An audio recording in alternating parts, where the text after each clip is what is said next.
1 Coríntios capítulo 13, diz assim, verso 1, vai lá para o verso 1.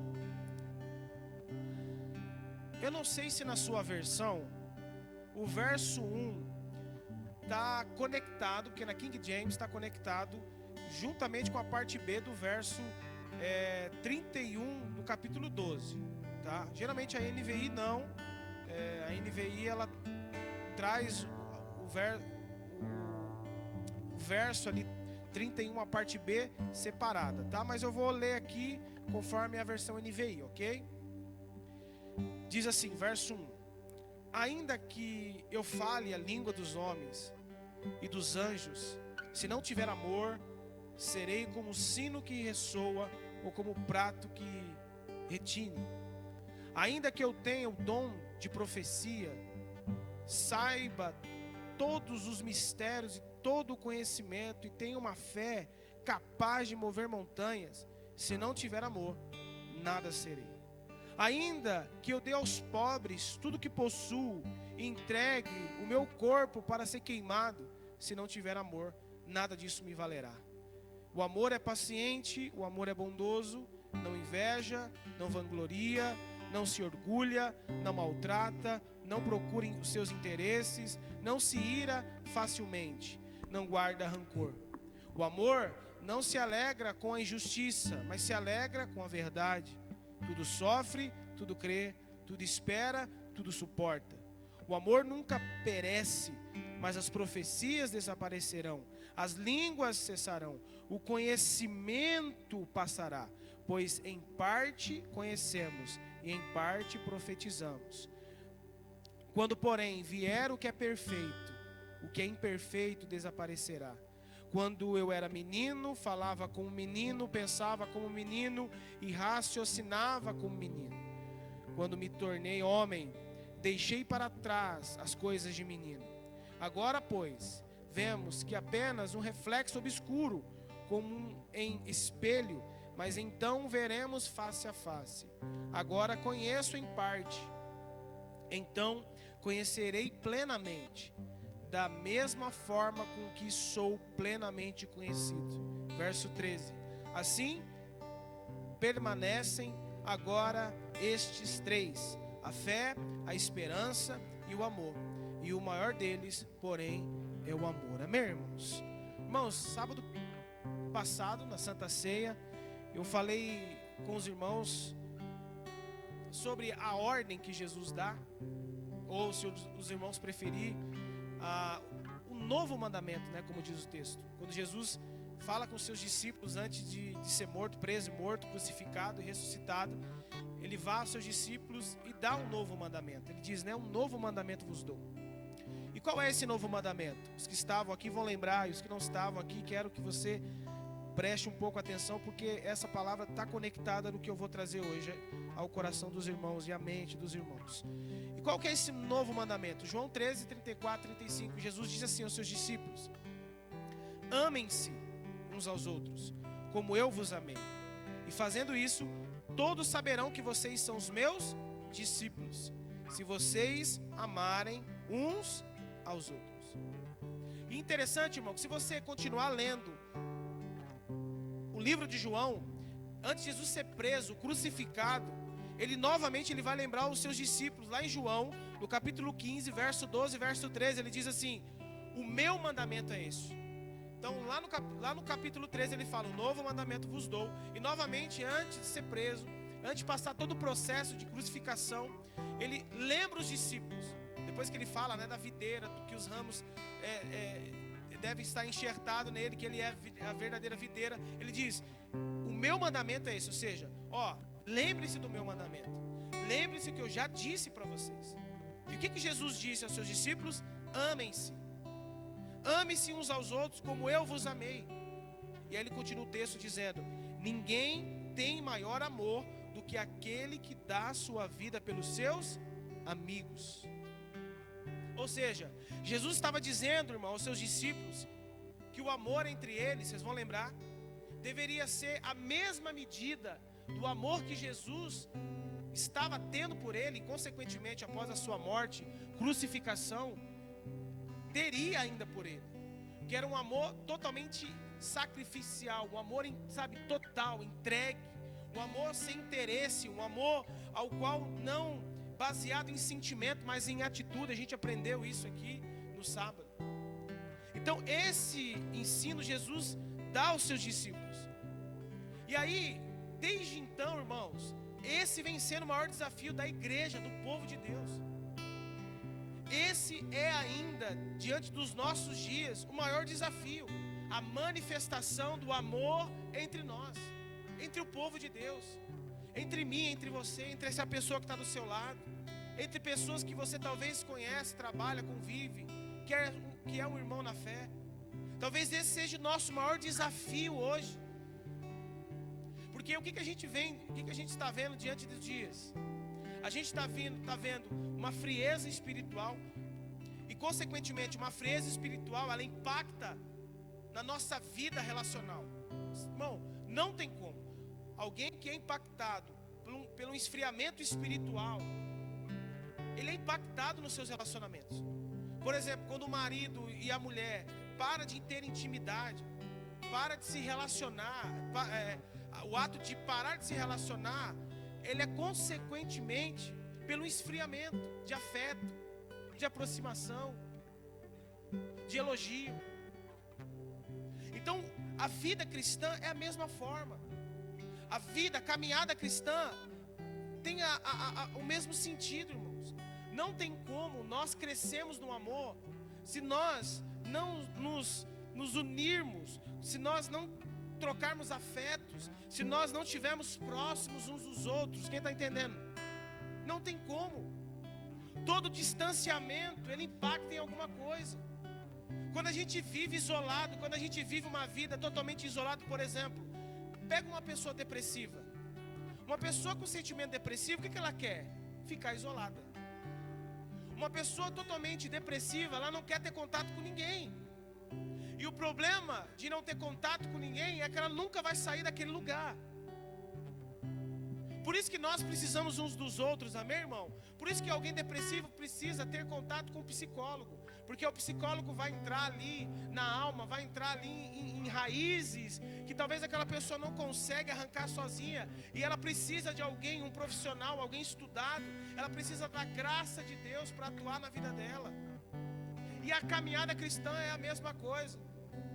Se nós queremos de fato viver aquilo que foi ensinado pelo nosso amado Jesus, deixado um legado, um mandamento, que nós devemos se amar uns aos outros, amem-se uns aos outros como eu vos amei, nós precisamos entender que precisamos de afeto, precisamos de aproximação, precisamos viver de fato uma vida de igreja.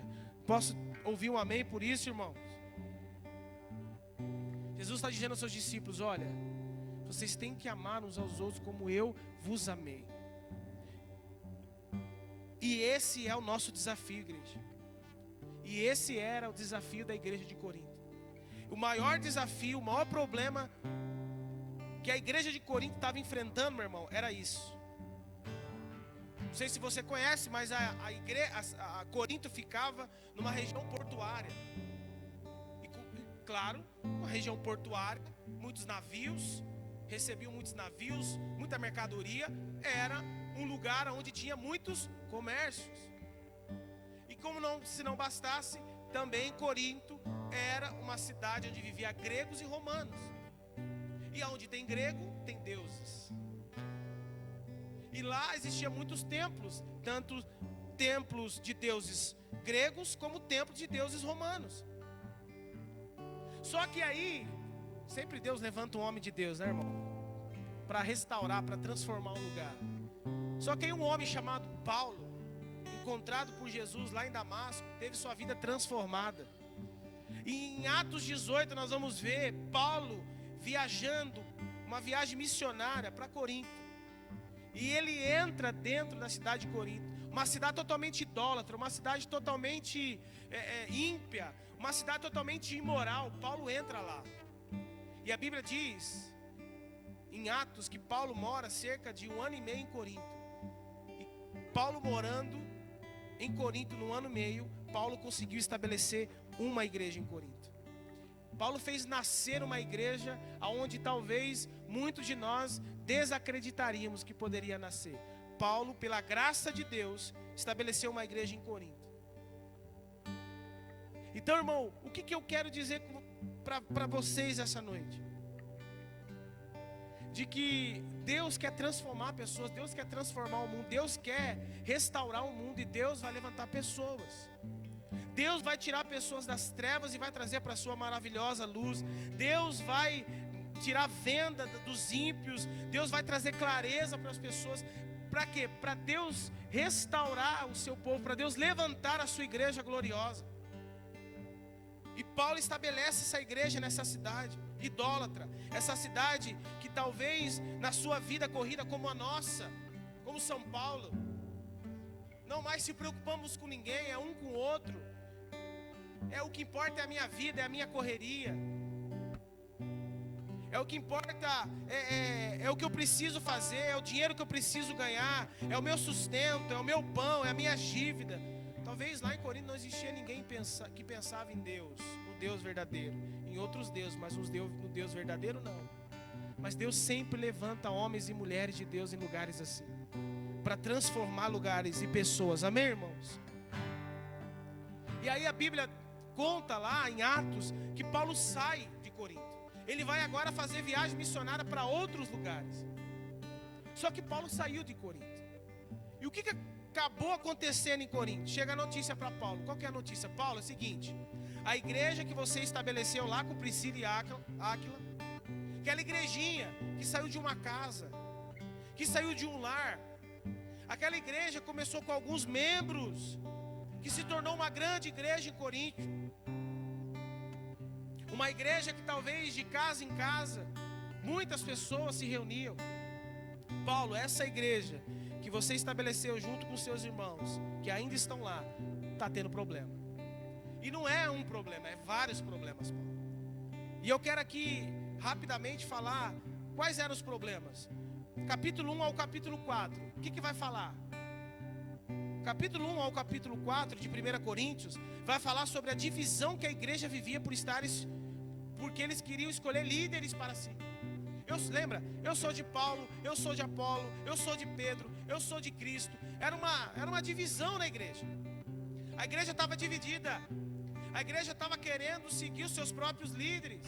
Então Paulo tem que escrever, repreender, dizendo: escuta aí, Paulo tem o seu papel, Apolo tem o seu papel, Pedro tem o seu papel, mas é Cristo quem dá o crescimento à igreja. Cristo é o cabeça da igreja, Cristo é o fundamento da igreja. Para com isso aí.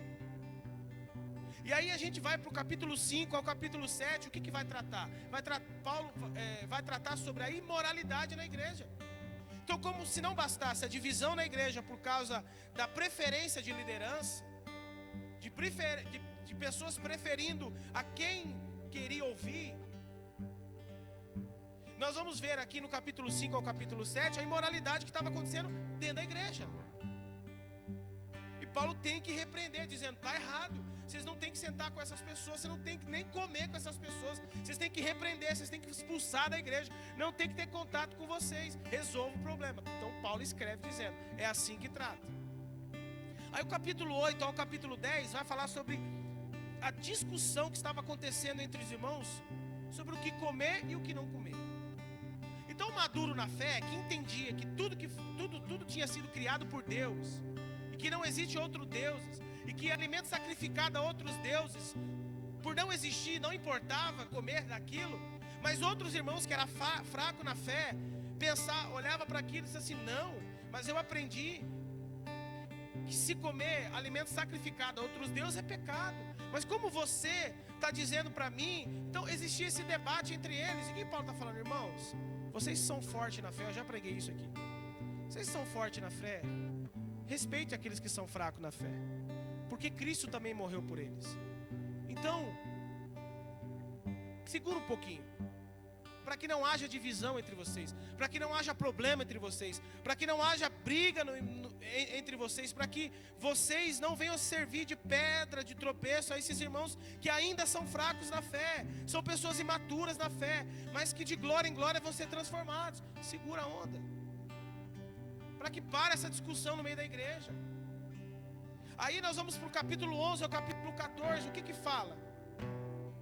Ali vai falar da forma que os irmãos estavam se reunindo. E Paulo vai ser claro nisso. Paulo vai dizer assim: irmãos, a reunião que vocês estão fazendo, ao invés de fazer bem, estão fazendo mal. Paulo diz essas palavras: a reunião que vocês estão fazendo, em nome de Deus, em nome de Jesus, está fazendo mais mal do que bem para vocês. E por quê, irmãos? Porque eles se reuniam pensando em si mesmo. Irmão, deixa eu fazer uma pergunta aqui. Qual é o motivo de você estar aqui na igreja? Porque talvez você pense assim: eu vou para a igreja porque eu tenho que ir para a igreja, porque é dia de igreja, é porque o domingo é do Senhor e... Então, peraí, você se reúne para si. Não, pastor, eu venho por causa de Deus. Eu não sei se os irmãos vão lembrar, mas qual que é o motivo da gente se reunir? Para servir o outro, para ministrar ao outro. Sim, ministrar a Deus, adorar a Deus, cultuar a Deus. Mas Deus reúne o seu povo para que a gente possa viver como igreja, servindo um ao outro, ministrando um ao outro. Porque a Bíblia vai dizer: você não pode dizer que ama a Deus a quem você não vê, e não ama o seu irmão, ou seja, a quem você vê. Ou seja, você quer dizer que ama a Deus a quem você não vê, você faz tudo, você serve. E aí o seu irmão que está do teu lado, você não consegue agir, servir, amar. Não, está tudo errado. Então a nossa reunião, ela sim tem a centralidade de Deus, de Cristo, adorar a Ele, contemplar a Ele, levantar louvores para a glória dEle. A mensagem tem que ser para a glória dEle, mas nós precisamos entender de que a glória dEle é manifesta no seu povo. Deus nos enche do seu Espírito para quê? Para ministrar uns aos outros, para servir uns aos outros, amém, irmãos? Mas quando você vem para a igreja dizendo assim: não, eu vou para a igreja para adorar a Deus, e aí você não tem parte com o irmão, você não tem parte com quem está do seu lado, você não tem parte naqueles que estão ao seu redor, irmão. Paulo diz: vocês estão se reunindo pensando somente em si mesmo. E quando vocês fazem isso, vocês acham que faz bem, mas não faz mal.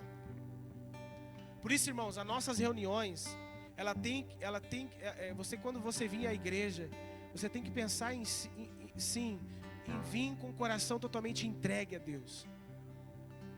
Mas, querido, tenha essa expectativa de que Deus pode te usar para ministrar essa pessoa que está do teu lado. De que Deus pode usar sua boca, de que Deus pode usar suas mãos para tocar nessa pessoa, de que Deus pode entregar algo ao teu coração para dizer a essa pessoa.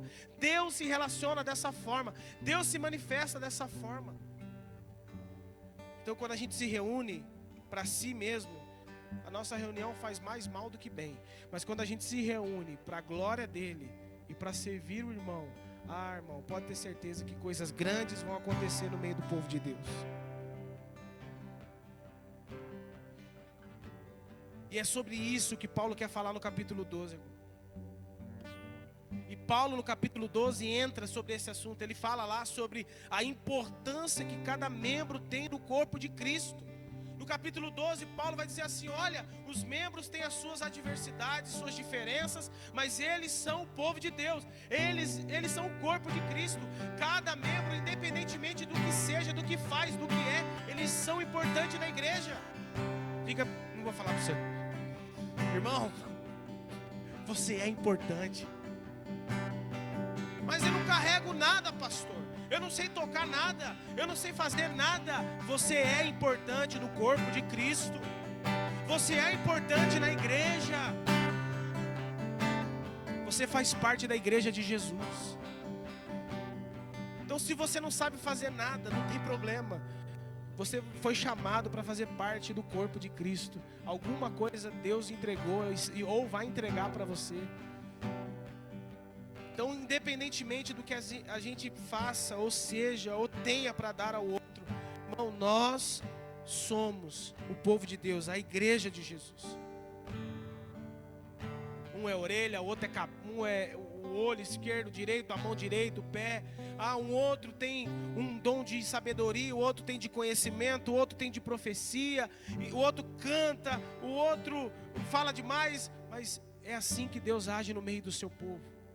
E assim nós somos edificados, assim nós crescemos de glória em glória. É nessas reuniões, onde cada um compartilha o que tem, que o Espírito de Deus tem liberdade, que o Espírito de Deus atua, que curas vêm, que milagres acontecem. É quando a gente para de se cultuar para si e começa a cultuar para a glória dele, e para edificar o próximo, para edificar esse irmão que está do seu lado. Se as pessoas soubessem a importância daquilo que elas carregam, elas não negociariam o culto, elas não negociariam a reunião dos santos. A igreja brasileira precisa entender ainda a importância de nós se reunirmos, porque para muitos de nós se reunimos por se reunir. Não, você carrega um dom de Deus, você carrega algo precioso de Deus, e Deus vai usar isso para ministrar alguém. Então quando você não vem, você deixa de ser um canal de bênção na vida de alguém. Isso é muito sério. Não é uma questão religiosa, não é uma questão, não, é muito além. Nós se reunimos para a glória dele. E é o que vemos fortemente nessa igreja, irmão. Vemos uma igreja que busca incansavelmente por dons. Essa igreja, ela buscava dons e queria dons, e orava por dons, e clamava por dons, e os irmãos jejuavam por dons, e subia no monte por dons. Era uma igreja, irmão, que se movia à base de dons. Lê 1 Coríntios, você vai ver isso. Mas, irmãos, deixa eu dizer algo a vocês. Uma igreja não é movida, não é fundamentada somente pelos dons. Dons são importantes, amém, igreja? Dons são fundamentais dentro do corpo de Cristo, mas eles não são fim de todas as coisas. Os dons são essenciais, é importante para a edificação, mas entenda, irmãos, Jesus não estabeleceu a igreja para andar apenas nos dons, mas principalmente para viverem em amor. A igreja foi estabelecida para que os irmãos vivem em amor. Não é só para entregar algo, mas é para viver debaixo de um entendimento ao qual é o amor. E essa era a dificuldade da igreja de Corinto, irmão. É isso que eles estavam vivendo. E se você ler a carta aos Coríntios, você vai perceber que o problema deles, irmãos, não era doutrinários, não era fé, não era falso. Não, eles tinham uma boa doutrina. Lê 1 Coríntios, você não vai ver Paulo exortando os irmãos por questão doutrinárias. Você não vai ver Paulo exortando os irmãos porque eu estava vivendo outro evangelho, não. Paulo estava tratando sobre outras coisas. Você vê Paulo repreendendo ele por causa de outras coisas. Eu vou repetir aqui, era uma igreja, irmão, que crescia nos dons. Eles buscavam constantemente os dons. E o próprio apóstolo Paulo, ele vai incentivá-los a buscar os melhores dons. Mas algo precisava ser restaurado urgentemente entre eles. Aquela igreja precisava ser restaurado, algo urgentemente que talvez eles não estavam conseguindo enxergar. E é isso que Paulo vai tratar, irmãos, com todos os membros da igreja de Coríntios, lá no capítulo 13. Vai comigo lá para o capítulo 13, agora nós vamos entrar no texto. Ele inicia ali o capítulo. Se você quiser ir para o capítulo 12, vai para o verso 31, parte B. Vai no verso 31. Ele diz assim, 1 Coríntios capítulo 12, verso 31. Ele diz assim: entretanto, busque com dedicação os melhores dons. Paulo está dizendo, irmãos, o que vocês estão fazendo é bom, vocês estão fazendo está certo, vocês têm que buscar mesmo, mas busque pelos melhores dons. Aí Paulo continua, ele diz assim: passo agora a mostrar a vocês um caminho ainda mais excelente. Ou seja, irmão, Paulo, ele está chamando a atenção dos seus ouvintes. Paulo está dizendo, olha, o assunto que eu vou tratar com vocês agora não é mais sobre dons. Já disse para vocês têm que fazer, busque mesmo. busque pelos melhores dons. Mas o que eu quero tratar com vocês agora é sobre outras coisas. E aí ele continua o texto, vai lá comigo. Verso 1 diz assim: ainda que eu fale as línguas dos homens e dos anjos, se não tiver amor, serei como o sino que ressoa ou como o prato que retira. Ainda que eu tenha o dom de profecia, saiba todos os mistérios e todo o conhecimento, e tenha uma fé capaz de mover montanhas, se não tiver amor, nada serei. Ainda que eu dê aos pobres tudo que possuo, e entregue o meu corpo para ser queimado, se não tiver amor, nada disso me valerá. Paulo está dizendo: olha, irmãos, o caminho que eu quero que vocês sigam agora é muito superior. Mas Paulo, é superior do que dom de profecia, o dom do mistério, o dom do conhecimento. É superior do que o dom de cura. É um caminho mais excelente, é um caminho mais pleno, é algo que o tempo não pode remover, o tempo não pode matar, o tempo não pode retirar. É algo que vai se perpetuar para sempre. E o que é isso, Paulo? O que é isso que você quer tratar com a gente? Porque nós aqui estamos achando que os dons é algo, por isso que a gente buscava pelos dons. Não, os dons são bons, são essenciais, fundamentais na igreja, para a edificação da igreja. Mas o caminho que eu quero ensinar a vocês, ele é maior, é mais excelente. Muitos aqui dizem que Paulo está falando aqui nesse verso 1 ao verso 3, Paulo está citando os 5 dons, que é línguas, profecia, ciência, que é o conhecimento, a fé e a generosidade. Mas, irmãos, eu vejo o texto de uma forma diferente, porque ele diz assim: ainda que ele está dando aqui dizendo, ainda que isso aconteça, ainda que a língua fale a língua dos homens, ainda que isso possa acontecer, pela busca que vocês estão tendo, ainda que, ele continua o texto, ainda que tenha o dom de profecia, que isso é possível, ainda que você saiba todos os mistérios de Deus, isso é muito difícil. Por isso que eu não acredito que Paulo está mencionando aqui sobre os 5 dons. Paulo está dizendo, ainda que isso possa acontecer, ainda que você tenha todo o conhecimento, ainda que você tenha uma fé capaz de mover montanhas. Você já viu alguém movendo montanha na Bíblia? Aí ele está dizendo, ainda que você dê aos pobres tudo que você possui, entregue o seu corpo para ser queimado, ainda que isso possa acontecer, ele está dizendo, se não tiver o que? Amor, nada disso é irrelevante. Pastor, então você está dizendo que o conhecimento que eu tenho, se eu não tiver amor, não vale de nada? E não é eu que estou dizendo, é Paulo. Então você está dizendo que a minha profecia, o dom de profecia que eu carrego, se eu não tenho amor, é irrelevante? É irrelevante. Então quer dizer que se eu der tudo que eu tenho ao pobre, ao necessitado, se não tiver amor, não vale de nada. Tudo que eu tenho, pastor, é irrelevante. Quem está entendendo, diga amém.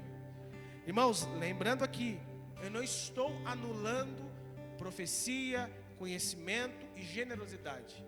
Não estou anulando o dom de língua. Eu não estou anulando nada daquilo que eu creio na palavra de Deus. O que eu estou dizendo, o que a Bíblia está dizendo é, Paulo está sendo claro aqui, irmão.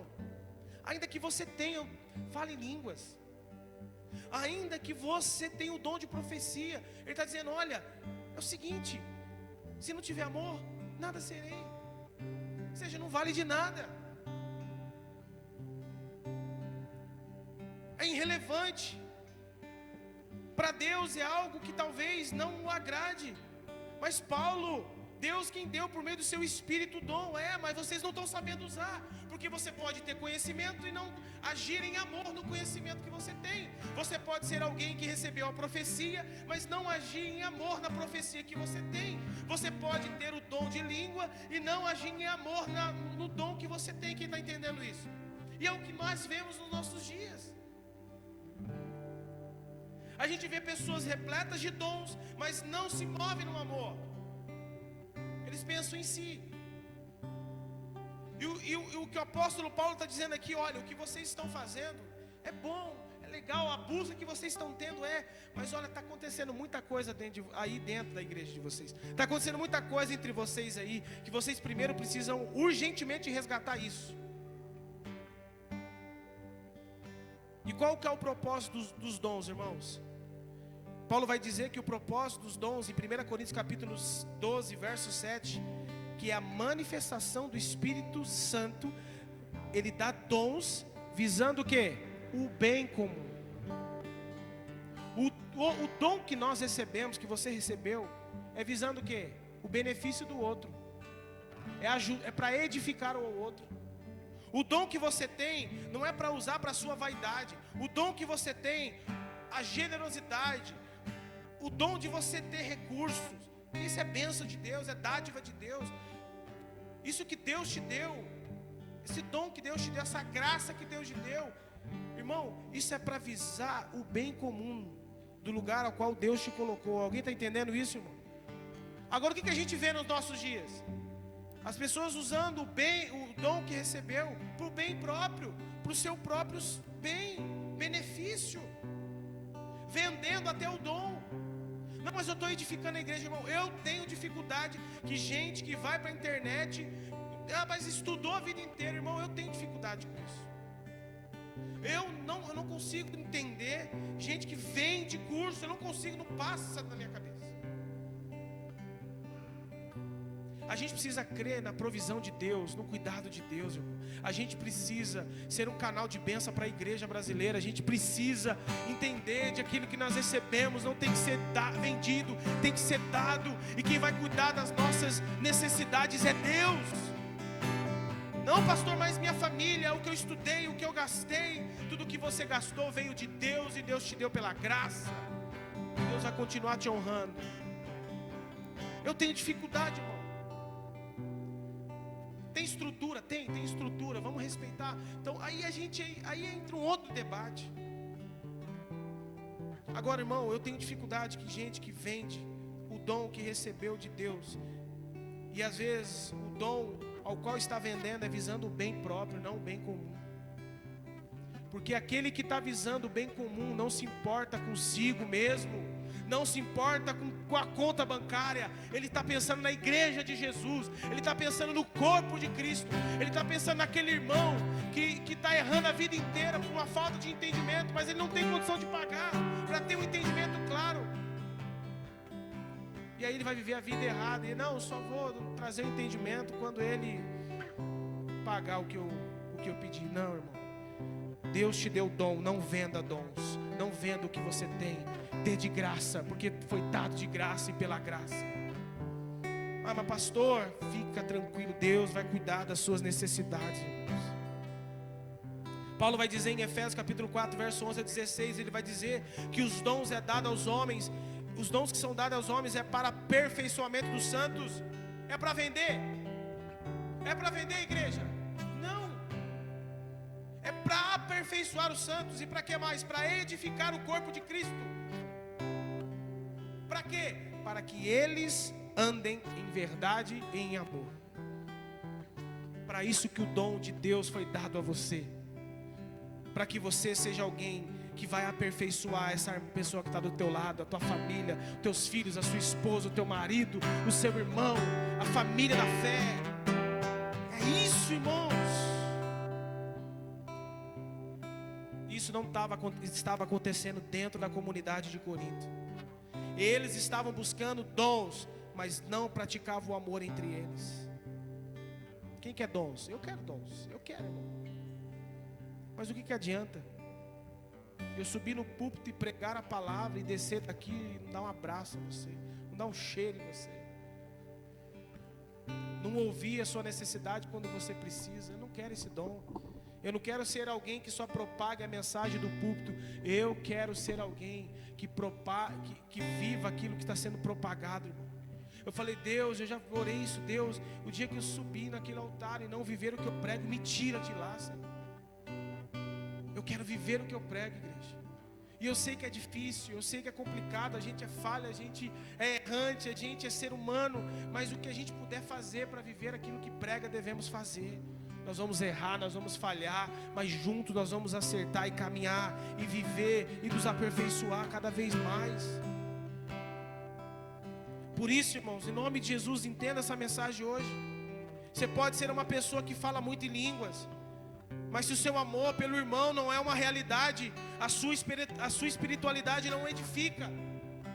Você não pode ajudar mais os lá de fora a esquecer os de dentro.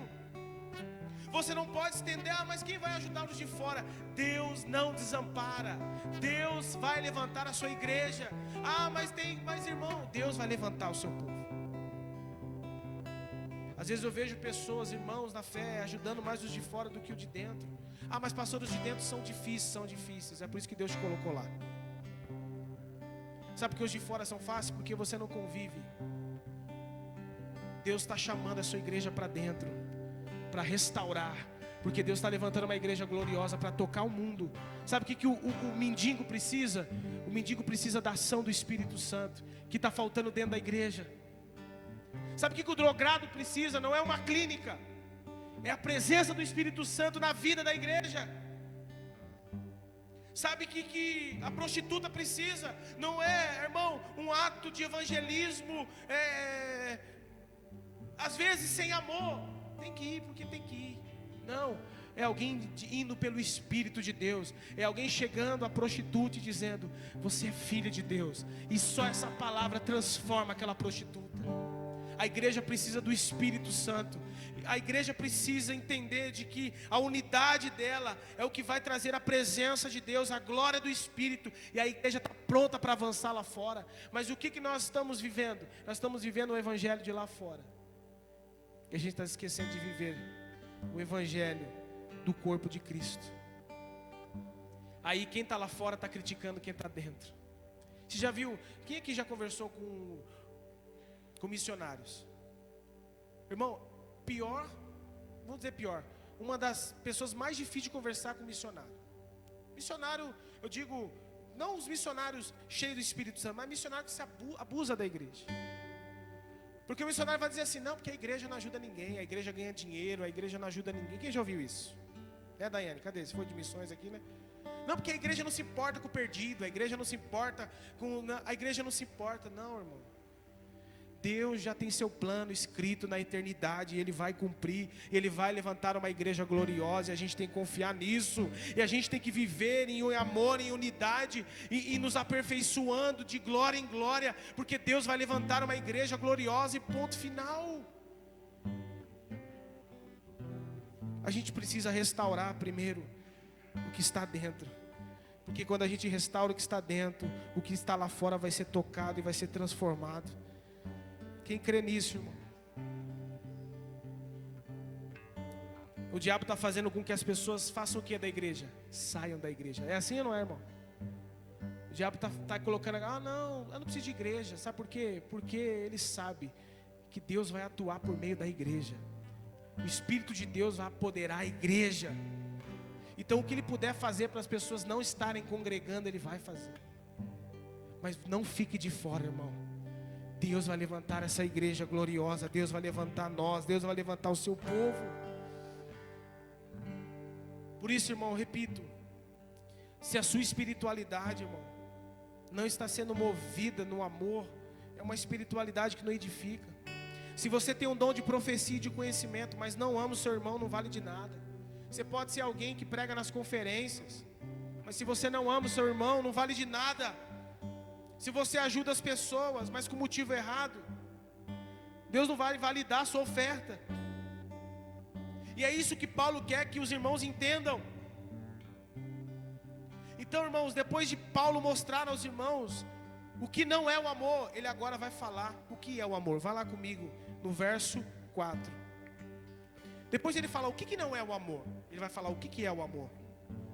Ele diz assim, vamos correr.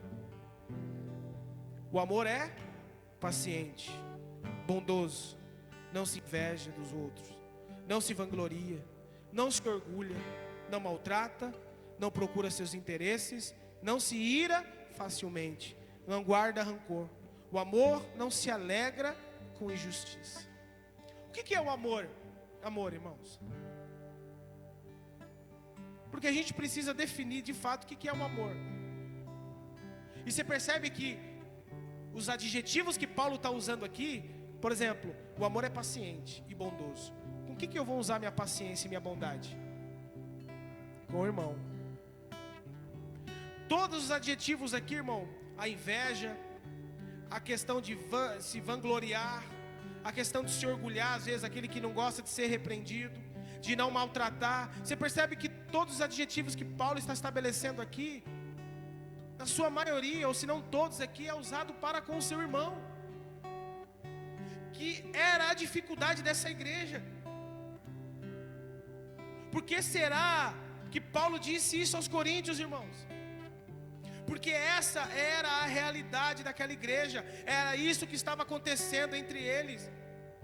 E qual que é a solução para resolver esse problema, Paulo? Qual que é a solução para que os irmãos sejam pacientes um com o outro, bondosos um com o outro, para que não haja inveja no meio deles, para que não haja aquelas pessoas que se vangloriam do que fazem? Paulo, qual que é a solução para as pessoas orgulhosas, aquelas pessoas que gostam de maltratar a outra? Paulo, qual que é a solução para as pessoas não procurar seus próprios interesses? Qual que é a solução para as pessoas não se irar facilmente, Paulo? Qual que é a solução para as pessoas não guardar rancor, Paulo? É o amor. O amor é a chave, é a solução, é o que vai fazer com que você e eu possamos viver o verdadeiro amor do reino de Deus. Somente o amor era capaz de remover todas essas coisas que estavam entre eles. Tinha inveja? Tinha impaciente, gente impaciente? Tinha gente que não esperava pelo outro. Olha lá, 1 Coríntios capítulo 11. Ia tomar a ceia, mas ninguém esperava por ninguém. Tinha gente que não era bondoso, tinha gente que se irava, tinha gente difícil de lidar, tinha gente, irmão, que se alegrava com injustiça. Olha aí. Ah, bem feito para aquele irmão, se lascou. E Paulo está falando, a única forma de mudar a mentalidade dessa igreja, de vocês, é o amor. Somente o amor pode remover essas coisas do meio de você. A gente quer muitas vezes, às vezes eu estava falando com o Kleber, né? Não sei se era o Kleber ou o Neto. Eu falei assim para eles, eu até preguei uma vez aqui, eu falei assim, às vezes a gente abre lá em Gálatas 5:22, a gente fala assim, irmão, você tem que ser amoroso, você tem que ser paciente, porque a Bíblia diz que você tem que ser. Não, porque o fruto do Espírito Santo diz que você tem que ser. Não, nós precisamos ensinar o povo de Deus a viver uma vida na dependência do Espírito Santo, porque o fruto do amor, da bondade, benignidade, mansidão, domínio próprio vem do Espírito. Aí a gente quer falar, não, você é crente, você tem que viver, você tem que amar. Não, porque amar, porque a Bíblia diz que tem que amar. Não, o meu amor tem que ser um amor verdadeiro, é o que Paulo está falando. Falou assim, você não tem que obedecer, porque a Bíblia diz que você tem que obedecer. A tua obediência tem que ser, mas pastor, o nosso coração é mau, o nosso coração não quer obedecer. Não, irmão, mas quando nós estamos cheios do Espírito Santo de Deus, quando o Espírito Santo habita em nós, o nosso desejo, irmão, é o mais prazeroso em obedecer a Deus. Não, eu tenho que perdoar, não é eu tenho que perdoar. O Espírito Santo diz a você, você foi perdoado, perdoa. Então você perdoa em amor. O coração é aberto. Você vai perdoando com o coração aberto. Você ama com o coração aberto. Quando você é repreendido, você não se orgulha, você não fica ali soberbo. Não, você abre o coração. Quem está entendendo, irmão? Diz assim, não, eu estou errado, eu mereço essa repreensão. Quando você é cheio do Espírito Santo de Deus, as coisas mudam, a sua atitude muda. E aí era isso que Paulo gostaria que eles buscassem, irmão. Por isso Paulo vai dizer no verso 8, vai lá no verso 8 comigo. O amor, verso 8, o amor nunca perece, mas as profecias desaparecerão, as línguas cessarão, o conhecimento passará. Por isso em parte conhecemos, em parte profetizamos. Quando porém vier o que é perfeito, falando de Jesus, do reino de Cristo, da volta de Jesus, o que é imperfeito desaparecerá, o que? As coisas dessa terra. Quando eu era menino, falava como menino, pensava como menino, raciocinava como menino. Quando me tornei homem, deixei para trás as coisas de menino. Agora, pois, vemos apenas um reflexo obscuro, como um espelho, mas então veremos face a face. Paulo está usando coisas do cotidiano. Ele está dizendo, olha, assim como nós olhamos naquele espelho feito com latão, onde nós não conseguimos nos ver perfeitamente, mas quando Ele vier, nós nos veremos perfeitamente. Ele continua, agora conheço em parte, então conhecerei plenamente, da mesma forma com quem sou plenamente conhecido. Assim, permanece agora esses três, a fé, a esperança e o amor, e o maior deles, porém, é o amor. Paulo está falando, olha, verso 8, o amor nunca perece.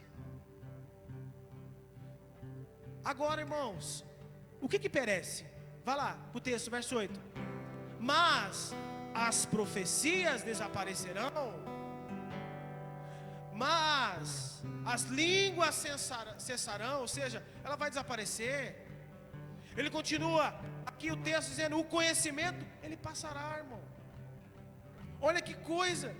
Paulo está dizendo, irmãos, essas coisas que vocês estão gastando a sua vida, essas coisas que vocês estão brigando para ter, sacrificando para ter, vai passar, vai cessar, vai acabar. O que não vai acabar, Paulo? O amor. O amor nunca vai perecer.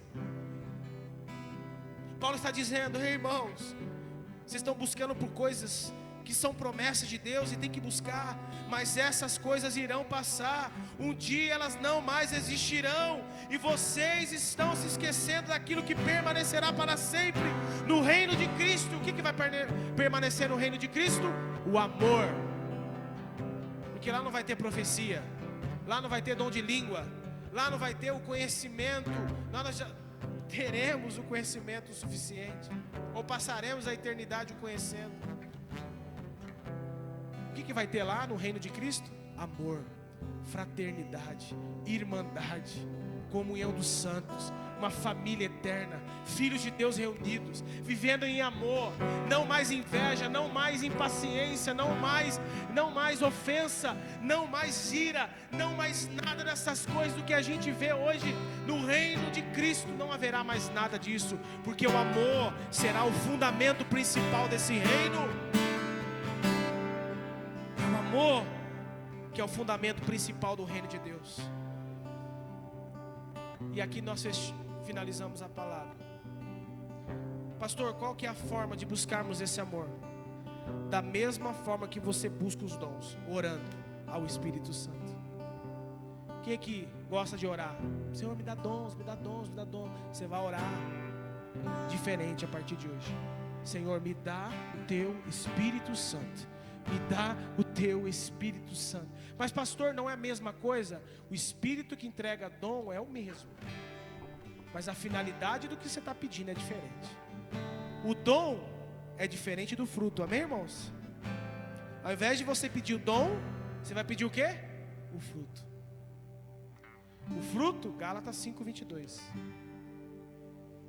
Então, ao invés de nós orarmos ao Espírito Santo dizendo, eu quero dom de conhecimento, quero dom de profecia, eu quero dom de língua. Irmão, pode orar, ora. Paulo diz, busque os melhores dons, mas entenda que o dom que você está buscando é para edificar a igreja. E quando você está buscando o dom, você vai orar e falar assim, Senhor, me dá o seu Espírito Santo. Eu quero fruto também, fruto do Espírito Santo na minha vida. Eu quero ser mais paciente com meu irmão, eu quero ser mais amoroso com minha irmã. Senhor, eu quero ir na igreja, eu quero mais ser generoso com o meu irmão. Eu quero ser alguém que vai tocar a vida de alguém. Senhor, eu quero isso.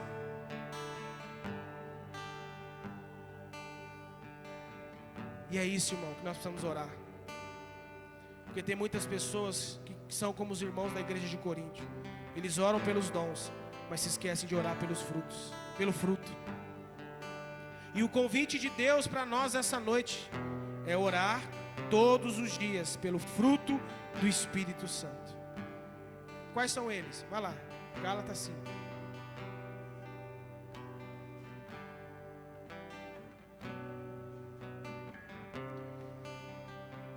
Depois de Coríntios.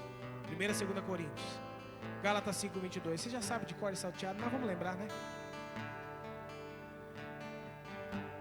Quais são os frutos, pastor? Qual é o fruto do Espírito? Ele diz, ó.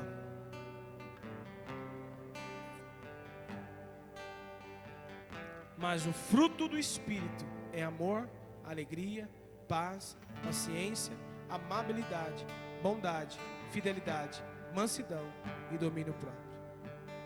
É isso que nós vamos pedir. Porque Deus está trazendo a sua igreja para dentro novamente. Deus está restaurando a sua igreja para que a sua igreja possa tocar lá fora. Então Deus precisa restaurar algumas coisas. Como Paulo está dizendo, olha, vocês têm dom, e muito dom, mas está faltando amor entre vocês. Vocês têm mais paciência com os lá de fora, mas vocês não têm paciência com os que são de dentro. Vocês conseguem sentar, visitar os lá de fora, mas você não consegue sentar e visitar com os que são de dentro. Quem está entendendo isso, irmão?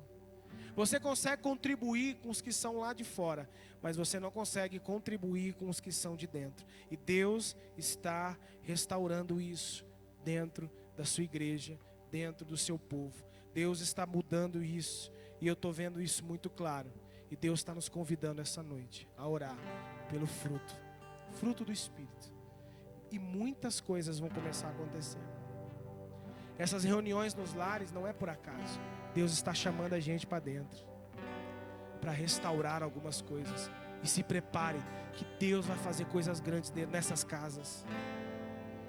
Deus vai fazer, irmão. Deus vai trazer cura nessas reuniões. Deus vai trazer libertação nessas reuniões. Deus vai estar presente nessas reuniões caseiras. Creia nisso, irmão. Por isso não desista, não desanime. Eu estava conversando com o Kleber e com o Neto. Falei, a gente precisa restaurar no povo de Deus as prioridades. A gente não pode priorizar mais as coisas secundárias do que as coisas que têm que ser primárias. A gente não pode chegar para Deus e falar assim, Deus, o meu trabalho é mais importante. Não. Deus é mais importante. Não, Deus, mas você sabe minha necessidade. Não, Deus fala, não, eu não.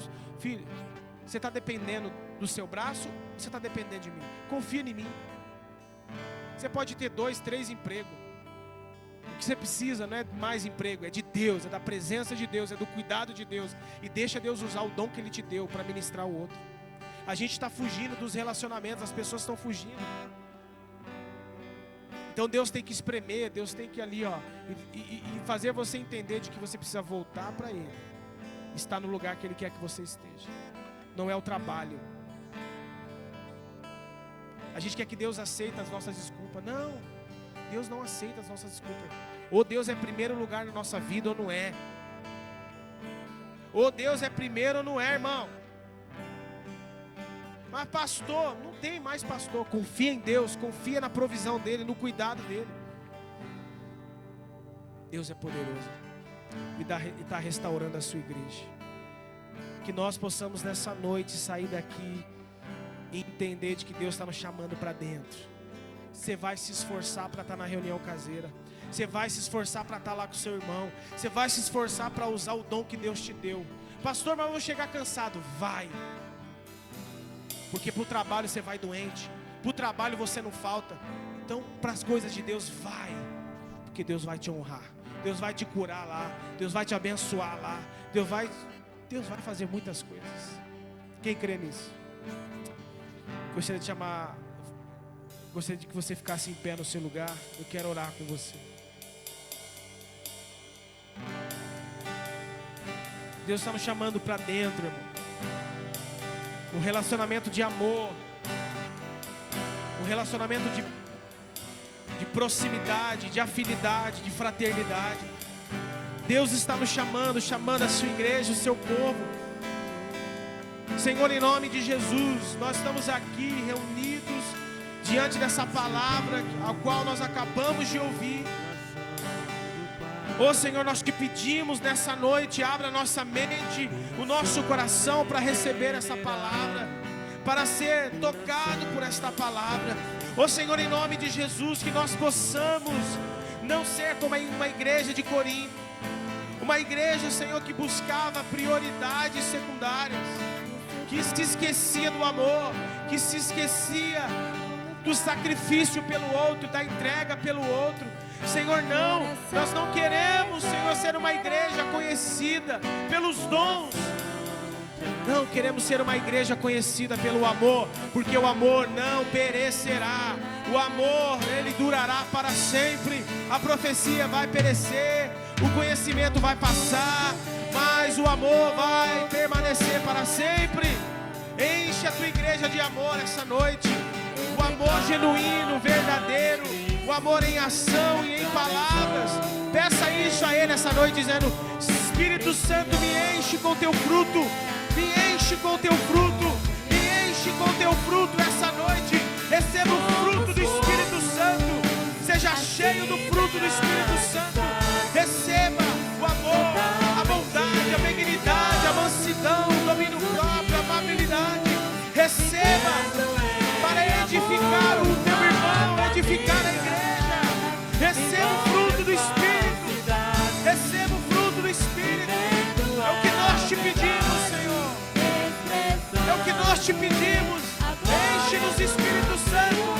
Uma família vivendo compromisso, uma família unida, uma família que suporta uns aos outros, uma família, o Senhor está levantando nesses dias. Irmão, precioso és para mim, querido. Sim, Senhor. Somos corpos e assim bem ajustados, totalmente ligados. Sim, Pai. Vivendo em amor, uma família, sem qualquer falsidade, vivendo a verdade, expressando a glória do Senhor. Uma família, vivendo um compromisso, um grande amor de Cristo. Eu preciso de ti, querido irmão, precioso és para mim, querido irmão. Senhor, nos enche do teu fruto, teu Espírito essa noite, Senhor. Eu sei que o Senhor está trazendo a sua igreja para dentro novamente, Senhor. Eu sei que o Senhor está restaurando o seu corpo, a tua noiva, para vivermos em amor, como uma família, suportando e exortando e perseverando junto, sem desanimar, sem vacilar, Senhor. Senhor, em nome de Jesus, esteja conosco nessa jornada, esteja conosco nessa trajetória.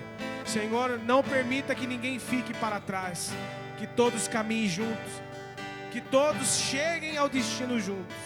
Nós precisamos de Ti, Espírito Santo.